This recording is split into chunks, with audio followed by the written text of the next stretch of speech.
ভাবি কয় শোনো, মুসলিম ভাইয়ের বউ কয় শোনো, কয়লা দুইলে ময়লা যায় না।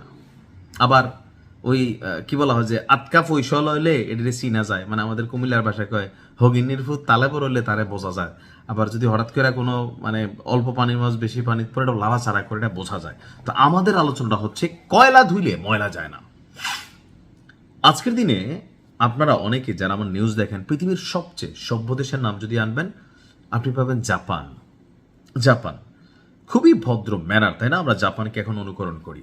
আপনি পাবেন যুক্তরাজ্য, ওয়াইড মাইন্ডেড। আপনি পাবেন ফ্রান্সকে, আপনি পাবেন জার্মানিকে, ব্রিটিশদেরকে পাবেন। কিন্তু যারা সামান্য পড়াশোনা করছেন, এই যে পলাশির যুদ্ধ বাংলাদেশে হয়েছিল, কাদের বিরুদ্ধে হয়েছে? ব্রিটিশদের বিরুদ্ধে।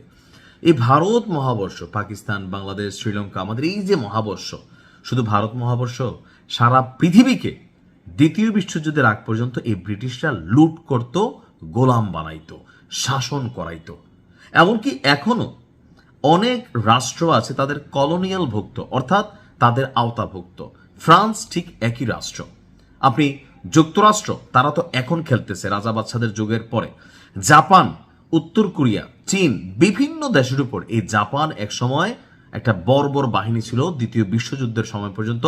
ওই যে মার্কিন যুক্তরাষ্ট্রের পারমাণবিক হামলার পর এরা বদলাইছে, আগে কিন্তু এত ভালো ছিল না। এখন আমি কেন এতগুলা কথা বললাম?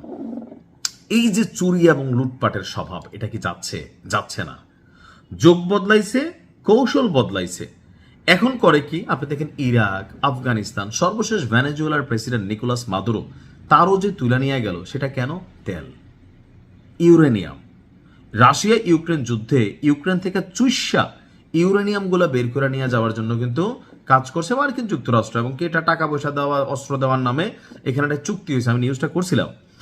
এখন চাঞ্চল্যকর তথ্য হচ্ছে, ইরানে এই যে F-15 একটা যুদ্ধ বিমান, দুইটা যুদ্ধ বিমান বা একটা যুদ্ধ বিমান যে ধ্বংস হইলো, তো দুইজন পাইলট যে হারাই গেল, আমরা দেখলাম আমেরিকা বিশেষ ফোর্স পাঠাইয়া একজনকে উদ্ধার করছে, আরেকজনকে চেষ্টা চলছে। কিন্তু আসলে কি উদ্ধার করতেছিল নাকি এখানে উদ্ধারের আড়ালে অন্য কোনো ধান্দা ছিল? চুরি।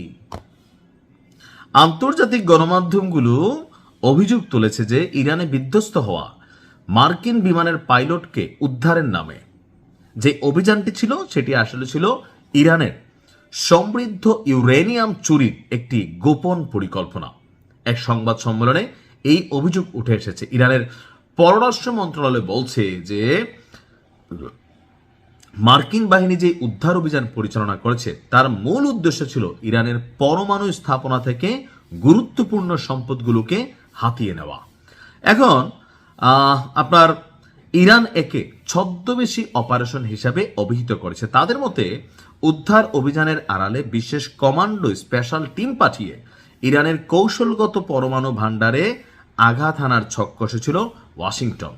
এমনকি এইখানে গোপনে তাদের যে তথ্য উপাত্ত ডেটা, এগুলাকে চুরি কইরা বা ইউরেনিয়ামের যে বাক্সাগুলো আছে টেকনিক্যালি এগুলাকে নিয়ে যাওয়া বা ডেটা আছে এগুলাকে চুরি করাই ছিল আমেরিকার মূল উদ্দেশ্য। এখন ইরানে তো আর এমনি তারা ঢুকতে পারতেছে না। বলা হচ্ছে যে ইরান বলছে যে মার্কিন যুক্তরাষ্ট্র নিজেরা টোটাল গেমটা খেলা যেই জায়গাতে পৌঁছে দিতে চাইছে, কিন্তু সেই জায়গা পর্যন্ত তারা পৌঁছাতে পারে নাই। আর তাদের মূল উদ্দেশ্য ইরানের পরমাণু অ্যাক্টিভিটিসকে কমানো বা বন্ধ করা। আর মধ্যপ্রাচ্যের রাষ্ট্রগুলো এই মুহূর্তে সবাই চাচ্ছে ইরান যেন পোতাই যায়, আর পশ্চিমারা যেন এখানে এসে খবরদারি করে। আরবরা কিন্তু এই একটা অবস্থানে আছে। তো যাই হোক, বিষয়টা হচ্ছে আল্লাহ যতক্ষণ পর্যন্ত আপনাকে রক্ষা করবে, কেউ আপনাকে কিছুই করতে পারবে না। আর যখন আপনাকে ফালাই দিবে, কেউ টিকাইতে পারবে না। আল্লাহর কাছে দোয়া করি আল্লাহ যেন আমাদের সকলকে হেদায়েত দান করে। আসসালামু আলাইকুম।